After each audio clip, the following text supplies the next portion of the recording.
I just think right now, women, especially in business, this is the year of women. I just know that. Life begins at 150 grand a year. Life gets better at 250 and life gets real good at 500. Nobody can tell me differently on it. When you start teaching something, I feel like that's when you start to master the actual art of it. You and I, when we publish a book, we can go toe to toe with any of the New York trade publishers, any of the big time authors. And we get to compete in that marketplace and then let the market decide whether our stuff is good. People forget sometimes as an entrepreneur, the whole damn point of entrepreneurship is to make money. And now here is The Win with your hostess, serial entrepreneur, marketeer, and chief sexy boss, Heather Havenwood.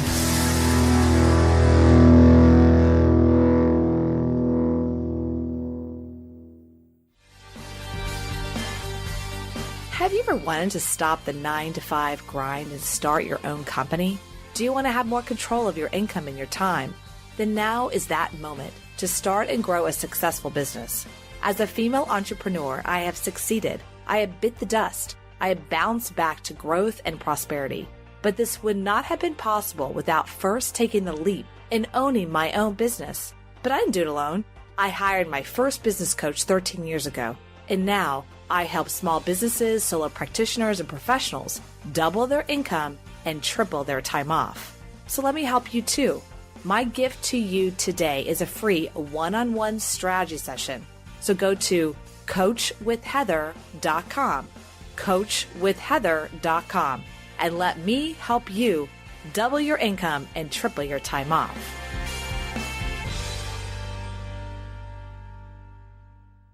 Hi, everyone. Welcome to The Win with Heather Havenwood. I'm super excited to have you on the call today and the podcast. You're listening to us on Spotify, iHeart, possibly my Facebook Live, YouTube. Either way, you're going to really in for a treat right now because I'm extremely excited to have one of my dearest friends and associates on the call. James, are you here? I am here. Thank you so much for inviting me today, Heather, and I'm very excited. Thank you. Thank you so much. And also, I'm going to explain to you who James Miller is. James Miller is a licensed psychotherapist and the executive producer and host of the national radio show, James Miller Lifeology. And James globally helps individuals reach their highest potential by helping them simplify their spirit, mind, and body. Yay! Wow, that sounds weird. I'm like, is that me? I do that same thing. I know, right? Who are they talking about? That person was like, I know, really cool. I love it. We're going to be talking about something really perfect today. When you texted me this morning, you said, I have an idea on what we're going to talk about. I was just like, how did he read my mind? We're in sync. We always are. We're always in sync. We're always in sync. Even though you're in Florida and I'm over here in freezing Texas, we're still in sync. So let's talk about it. And I'm going to share with you, listen up, people. This is really important because it was just perfect for me. The struggles of entrepreneurship. Nouns. They're real. Mm-hmm. It's so real. And people don't want to talk about it. People don't want to talk about the failures. They don't want to talk about it. They only want to hear the success stories. Yes. You know, and I, as you as a psychotherapist and an entrepreneur yourself, I just want to kind of open the floor to what you wanted to just talk about. But it's really important to me because, I mean, the last couple of days for me personally have just been, I wouldn't say hard, but just not perfect. You know, it's been a lot of work and overwhelm and there's just so much to do. I just kind of wanted you to speak to that and your psychology background. Yes. Well, you know, it's interesting because as an entrepreneur myself, we always have this idea of what an entrepreneur is. You know, obviously an entrepreneur is someone who strikes out on their own and they create their own business. But many of us don't really have the understanding of the work that goes along with it. And that's a given. But the reality is when we think, oh, I want to work for myself, we don't realize you work for yourself so much more than you would should you do like a 9-to-5 job. The investment, you know, I'm sure for you, for me, I could be up until 2 or 3 in the morning working, and then I have a call at 8 a.m. the next day, and we're just going and going and going. And it's like, oh my gosh, I'm exhausted, but we're in front of the camera, we're in front of the radio, or the mic, we're doing all these things, but we do it. And just like everybody else, they do it.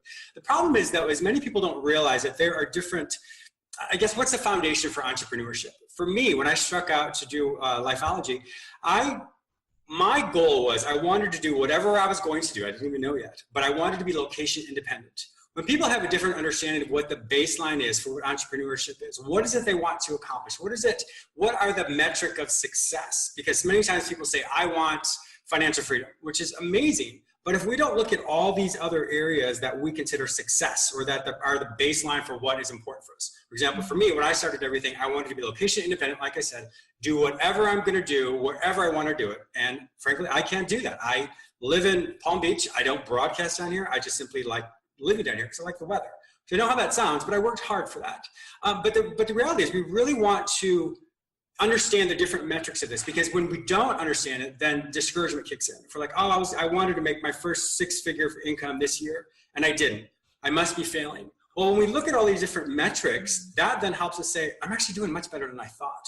So when you look at maybe a financial part of it, when you look at maybe quality of life, when you look at being able to set your own schedule, when you look at all these different things, you'll realize you're actually doing so much more than you thought. And that is really exciting. And that's very encouraging. It's really important. The piece that I like about that is what is success for you. I know for myself, I mean, obviously I'm on a ton of shows, and the first thing I always talk about, people always bring up, not me, but they do. Wow, you built a business from $0 to $1 million. And this is true. It's accurate. I did it again in 2015. But if you put a flashlight on my life that year, I know where you're going with this. Yes, my life was hell. I mean, hours. And I still do that to this day because I'm actually now we're in the process of rebuilding something. But I'm clear, when you're building something, it's like a mountain and it's straight up. You know what I mean? It's just right freaking like a vertical line. And I remember a few times you even texted me, you're like, I'm going out. I'm like, you're going out? Fight me because I'm still working. But you made it know that I started at 5 a.m. this morning. I'm not comparing, but it's funny because I know. we all look at different things. Yeah, we can look at people as the end results from somebody, be like, oh my God, that's the most successful person I've ever seen. But we don't know the journey. We don't know the struggle. We don't know the heartache. And I think so many times people look at just the end results of these incredibly successful people. But you and I on personal levels, we've talked about different things we've been struggling with. But our audience don't know that, and that's fine because we all have different levels of boundaries. But the point is it's so much energy we put into things, but it's like a bank account. However much you put into something is what you get out of it. And after a while, as an entrepreneur, the more hard work you put into something, the more then it automates. It automates and automates. And so your version of what you do is going to be different. So when I first started, I did everything you can think of, like from my websites to productions. I mean, and some of that I still do because I enjoy it. But there's all these things that I just don't have time for. But as an entrepreneur, when you don't have the equity, when you don't have, you don't know anybody, it's like, what am I going to do? How am I going to do this? And so you have to do it.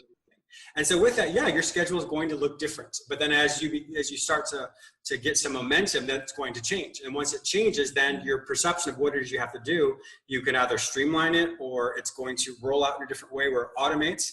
And that's the exciting thing. And then you can really focus on content. You can focus on products. You can focus on marketing, all these other things. But I do think it's important that if we don't understand from the get-go, what is our objective? What do we want to accomplish in life? We can easily get bombarded with a no, with your product isn't good, or we're not going to finance you, or nobody wants to hear this, whatever it may be. Those things can be so discouraging. So when you can look at all these different versions of what your success looks like, I guarantee there's at least one of those that you are accomplishing. And when you can hold on to that I am accomplishing this one thing, even though I have all these other metrics of success, it's going to be very encouraging to you because you're like, I'm not failing. I'm not as struggling as what I thought. So I would encourage all of your listeners today, really define whatever your metrics of success are, your metrics of entrepreneurship. What is it you want to accomplish? What do you want your life to look like? And when you can focus on one of those things, that's really going to help you realize that you're so much further along than you thought. And that is, I think, with that personal encouragement and that personal drive that's going to move us on. Because if you did it with one area of your life, you can do it with another area of your life, and then another, and then another. And pretty soon your business is flourishing in a way that you just blew your mind. And so it's very exciting.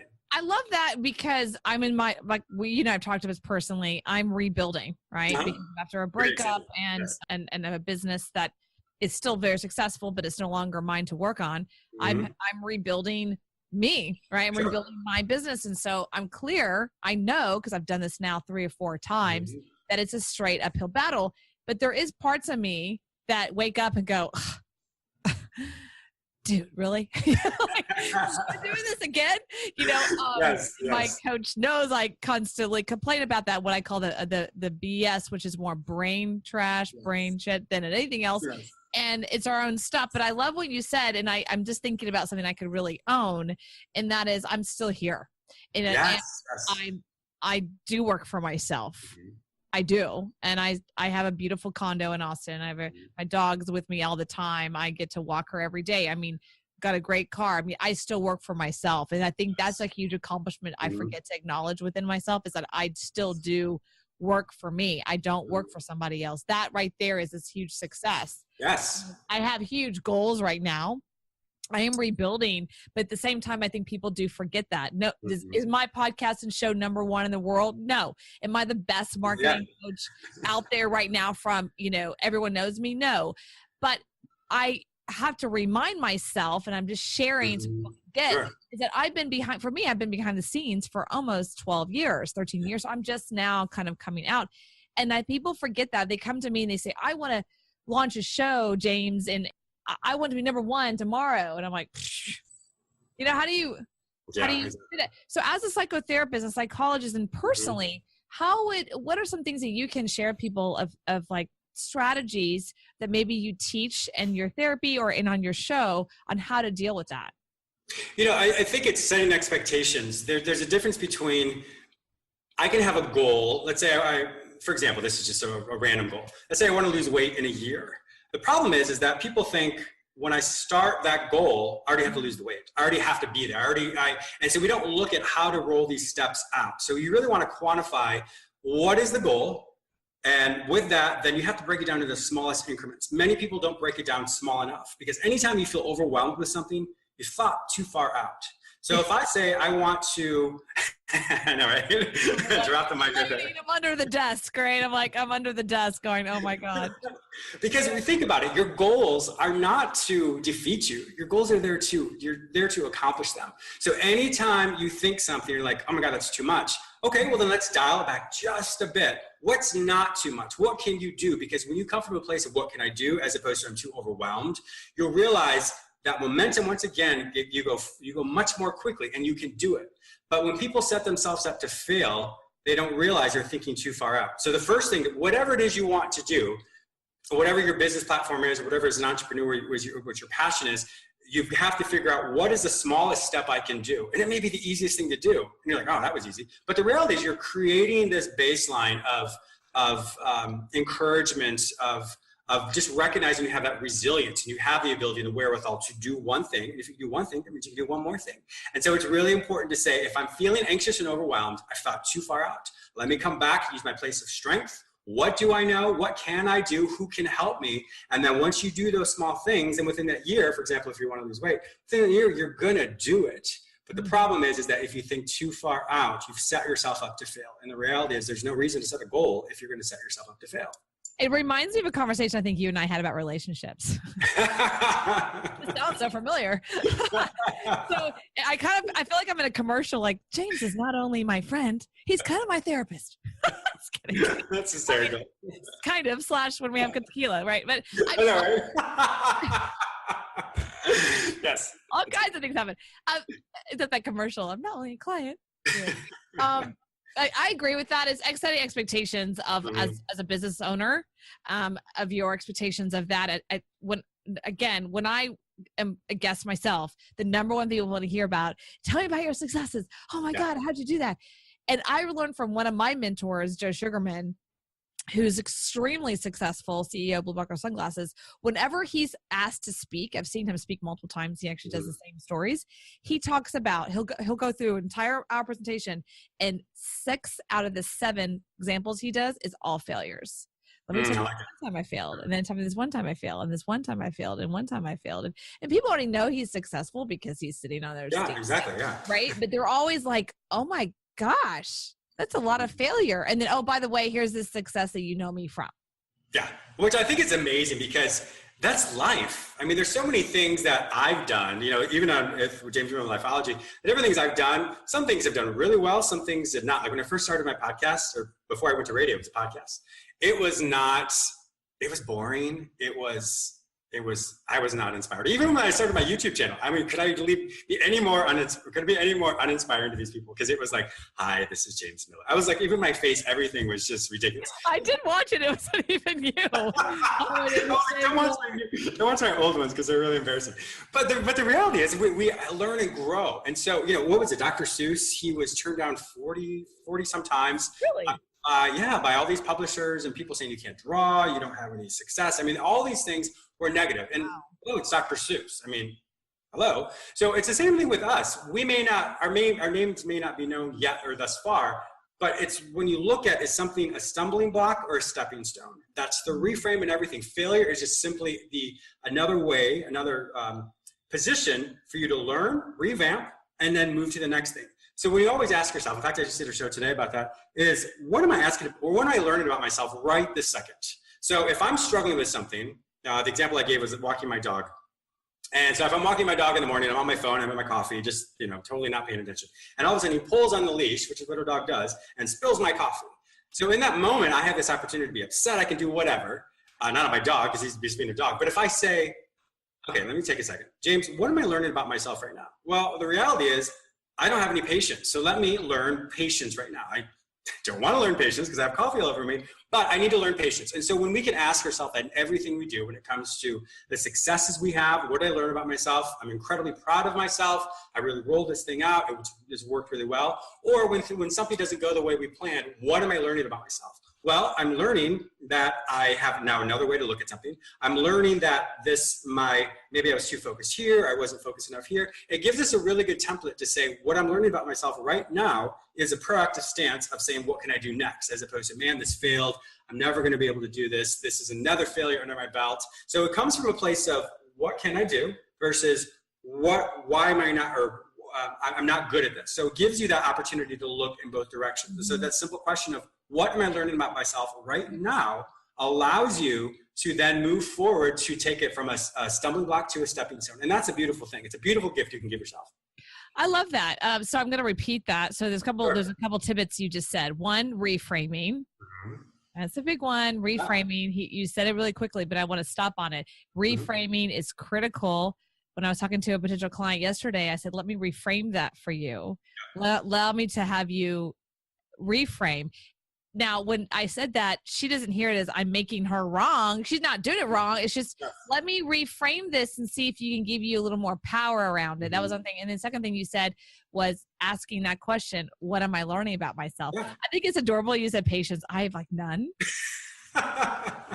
That's hysterical. Well, I want to go back to the thing with the reframe part of it, though. Yeah. One thing I always, and this lighting it has this mood lighting here. One thing that I really like to have people look at is when it comes to reframing, the analogy I give is, think of a Rubik's Cube. A Rubik's Cube has 6 different sides. If I'm only staring at something one way, the one color, and I have some type of thinking error there, or I'm really frustrated, or I'm not moving forward, well, think of the Rubik's Cube. You can move it around to 6 different directions, and you can look at it in a different way.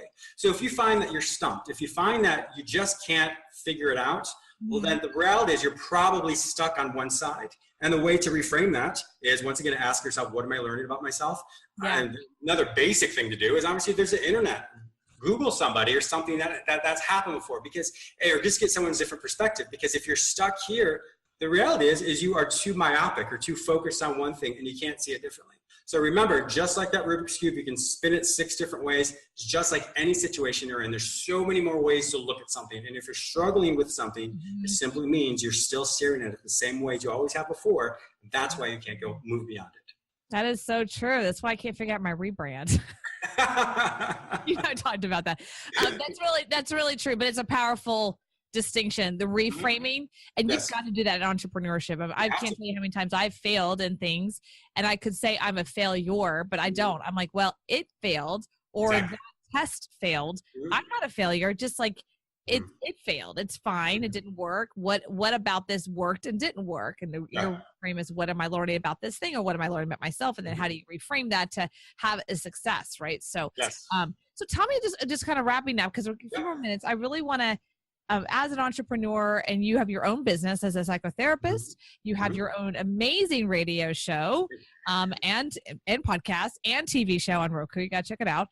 what sparked you to start all that? Because you already had a very successful practice, right? What sparked you to say, I want more than this? I want something different. What sparked you to do that? Yeah, real quickly. So for me, it's I had a very successful practice in the Washington, D.C. area. I was like 40 patients a week, and it was just going and going. It was very, very successful. But when I looked at all areas of my life, just like my metric of success, like I was telling you earlier, my metric of success was I'm building this great business. I have all this money or whatever, if you will, success. I was well known, all that. But there's parts of me that just were not my metric of success. Different areas were really low, and I thought, well, that's not an overall living. I was thriving in many areas, but I wasn't thriving in other areas. So I thought, just because I can do all these things and I am doing really well, there's got to be more to life. And that's one thing I always teach people about mediocrity is anytime you say there's got to be more, if that's going out with your friends, if that's just your job, if that's a relationship, it's all these different types of things, that is a version of mediocrity. So as soon as you hear yourself say that or hear yourself think that, you're living in mediocrity. And the reality is I was living in mediocrity in some areas. I was like, I don't want to live that way anymore. So I thought, well, and just like I said, what am I going to do? I want to revamp everything. I want to live wherever I want to live, do whatever I want to do. I'm not sure how I'm going to do it, but in my past history, I did a lot of theater, a lot of movies, TVs, things like that. I don't even know if you knew that, but I did a lot of that stuff.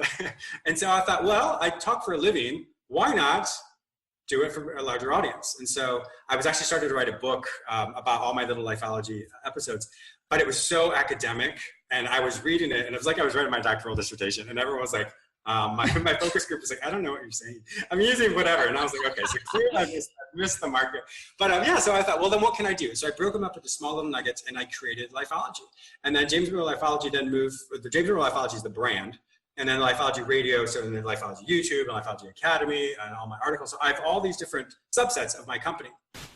And so when I started to roll it out, I didn't really know where I was going to go. So I always tell people, it's not necessarily what your end product looks like. It's what do you want to experience on the other side?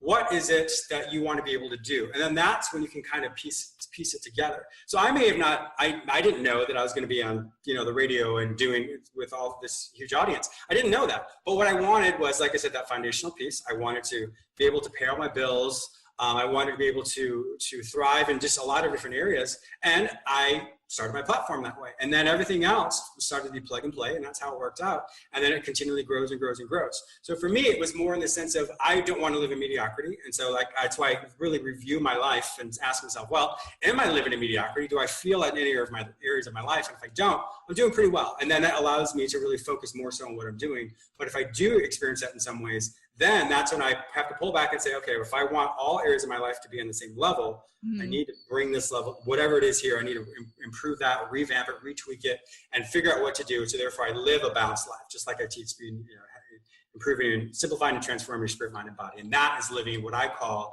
a symmetrical life. A symmetrical life is... Okay, so I want to step in right there. I loved the fact that you didn't say balanced life. No. I think that's stupid. Yeah, it is. I mean, because the reality is life happens so much. But symmetrical and non-mediocrity, would you call that? That makes sense. That's really setting an expectation. Because I feel like when people say balance, they're like, stand still. You know what I mean? Versus symmetrical as a whole, you could be growing, expanding, but you're symmetrical versus like a balance beam is like, if you look at a balance beam or a teeter-tot, if you're balanced, you're not moving. Mm-hmm. Yeah, right? Exactly. So what I do, the way I do it is, in one of the classes I teach in my academy, it's called the perfect triad, your spirit, mind, and body. People call it different things, your ego, your body, what are different things. I call it your spirit, mind, and body. So the way I do it is I like to think of it like an arrowhead. An arrowhead is going to pierce whatever it is. So on that triangle of the arrowhead, you have your spirit, you have your mind, you have your body. So whatever I need in that moment, that part of the arrowhead is going to hit. So in the moment, if I feel like I have no hope, well, my spirit's going to jump in and say, James, you can do this, that positive encouragement that I can't find on my own. It's going to connect with what I consider the divine. My body, if my body is not, if I'm not physically healthy, well, then that actually affects your emotions. And then if my mind is not, if I'm not caught up in the latest trends of my company, of psychology, all of that, well, then it's going to be a deficit. So that's why I say the symmetrical life. Think of a triangle, an equilateral triangle, whatever I need is going to be used in that moment. But if I have it where it's one area is unbalanced or not as symmetrical, then I am going to crumble. I can't sustain it. So you have to learn how to incorporate all three things. And like I said, I quantify your spirit, mind, and body. When you can really represent them and understand that all areas of your life are going to be much more holistically enjoyed because you're 100% present in all areas of your life. And being present with your mind, with your spirit, with your body allows you to live in a world that you didn't realize. Because if I'm too spiritually minded, well, I'm way up in the clouds, nobody's going to listen to me. If I'm too physically centric, well, and I'm not learning anything, well, then I'm just a gym rat. Or then if I'm too intellectually, if I intellectualize everything, nobody's going to listen to that either. So really understanding how that culminates into your being, to your persona, is really what allows someone to grow in a way that they never learned before, because they're able to work, like I said, learn and use their life in a very holistic manner, as opposed to parsing different things out. Because when you parse it out, it's by itself. It's a standalone. It doesn't work. Oh, that's awesome. And that's in one of your academies. What's the name of it? Yeah. So it's Spirit, Mind, Body, the Perfect Triad. So that's in so if you go to my website, jamesmillerlifeology.com, and in the Lifeology Academy there, simply go in there and you can take that test or take that class. Well, so wrapping up, where can people find you if they want to listen to your show, they want to hang out with you, they want to whatever, right? So where can they find you and listen to your amazing work? Oh, well, thank you so much. So if you want to go to my website, jamesmillerlifeology.com, you can experience everything there, from my YouTube, from my radio show, from my academy, read all the articles I've written specifically for these things and for these types of topics. And it really helps people just grow in a way that perhaps they didn't think of before. So it's like that, just like that Rubik's Cube, twist things around and you'll realize things are probably different than what you think. So once again, if you go to my website, jamesmillerlifeology.com, you can experience all of that there. And I really encourage you, everyone listening, to go check it out. He's truly inspirational. You really are, James. And I've read many of your articles. Obviously, you send them to me too. You're like, read this. You want to or not, you're going to read it. And I do. And it's really powerful. You have a very different kind of psychology that's unique. You have this entrepreneurship part of you, but you do come from a very psychology view, right? But you have this other spiritual side. It's really that triad. You really kind of encompass that. You don't go hardcore on intellectual. You don't go hardcore woo-woo. You really do symmetrically, I don't use the word balance, but you do cross symmetrically that conversation. And that's actually really unique. A lot of people go left or right or one way or down. They just kind of swing hard to one side. And you had kind of a unique. I appreciate that. Thank you. Yeah. You have a unique elixir to that. And I really love that about you. That's why we're friends, right? Exactly. But I really encourage everyone to go check out James Miller of Lifeology. Go check him out. Go read his articles. They really are profound. And even though he didn't like his YouTube videos early on, they're still really great content. Even though he's boring, they're really awesome. And he's doing better and better. There's actually really great videos out there. You're doing great. Thank you. And go check him out. All right, everyone. This is Heather Havenwood with The Win, and I appreciate you being here. Thanks. Are you frustrated by the weight you can't lose? One sneaky ingredient goes by 61 different names and isn't required on food labels, but it could be causing those stubborn pounds to stay stuck. That extra weight is not your fault. A new report, The Hidden Culprit Sabotaging Your Weight Loss, is available now at heatherscleanliver.com. Reveals this ingredient and how it's preventing you from losing weight. If you're struggling and you want to break free from dieting misery, visit heatherscleanliver.com right away and get your free report. It's an eye-opener. What you don't know could be hurting you. The extra weight is not your fault. Visit heatherscleanliver.com. Thank you for listening to The Win with Heather Havenwood. Interested in coaching with Heather? Go to heatherhavenwood.com and sign up for a business discovery consultation. Here is your free gift for listening. Get 3 audio chapters of Heather's book, Sexy Boss, How Women Empowerment is Changing the Rulebook, when you text the word sexy to 72000. Again, text the word sexy, that is SEXY, to 72000, and receive your 3 audiobook chapters. Number is good only in North America. This is a Sexy Boss Rap. This podcast is a copyright of Havenwood Worldwide, LLC.